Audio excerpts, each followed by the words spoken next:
How's it going, guys? This video will be on my iPhone 4 and the Zag Invisible Shield I picked up for it. I was previously using the Griffin Revealed case with it, with just a cheapo screen protector, and if you guys can see, it's scratched really easily already. I installed it yesterday and it scratched it like this, and it feels pretty bad. But the Invisible Shield is pretty intense. Actually, I've never tried it before. It's the same material that's coated on helicopter blades and stuff, and it's meant to be like scratched up. You've seen videos of it having keys scratched up on it. And the only reason why I'm really into this for my iPhone 4 is since both sides are glass, they seem a lot more prone to scratches. So I want to make sure it's protected. Even if there's a case on top of it, I want to make sure there's a nice layer of film on top of it. Make sure no scratches. If I ever want to resell it, true fact, if you keep your gadgets in better condition, and it'll probably sell for more later on. So it's just an investment I'm making. It was around like $20 to $30, so I definitely recommend it. So let's get started. Included in the packaging is the film itself, the special, I guess, solution they have for you putting it on, and the squeegee.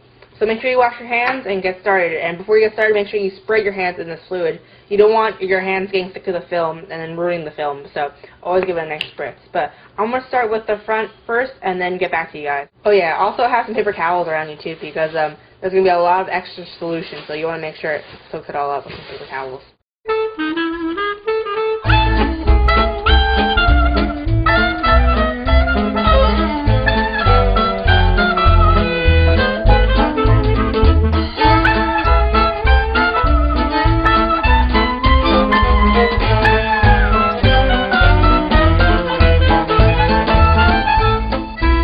So I finished the top part. What I did was I sprayed the material and applied it on.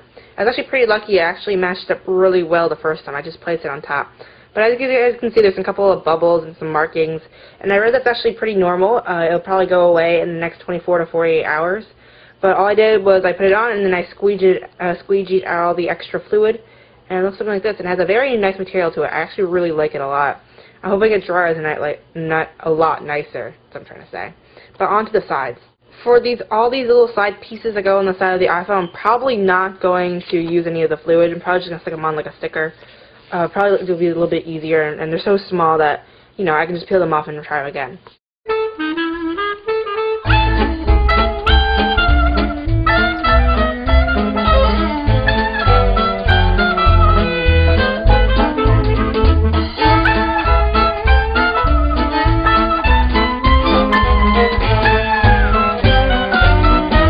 Filmed a part of it putting all the edges around, because I bet you guys didn't really want to see it all. But I got them all around the iPhone. It's a little bit easier on the iPhone 4 since it's more of a box design instead of the curve and you have to use little corner pieces. But I wrapped it all around, and they give you pieces for even the weirdest little spaces on your iPhone, and I like that a lot. I like that attention to detail. So all around the corners you have this film. In between the buttons you have the film.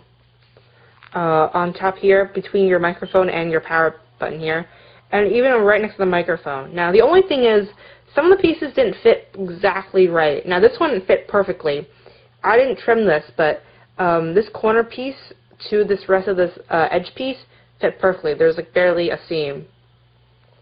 But moving on the side here, I did the same thing here. I put it right next to the speaker, and there's a little space right in between. Like, it's not going to bother me, but this one seems so perfect. I don't know why. And then up here, I had to trim this a little. Since it was a little too long, it covered the button a little bit. But that's my only real complaint with the edge pieces. I'm overall very, very impressed. But I'm finally going to put on the back and then let it dry.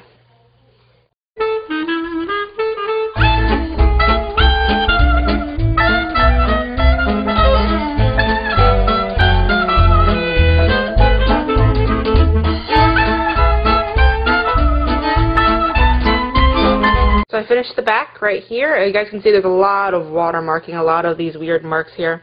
I heard they're going to clear up in a few days, so I'll definitely let you guys know.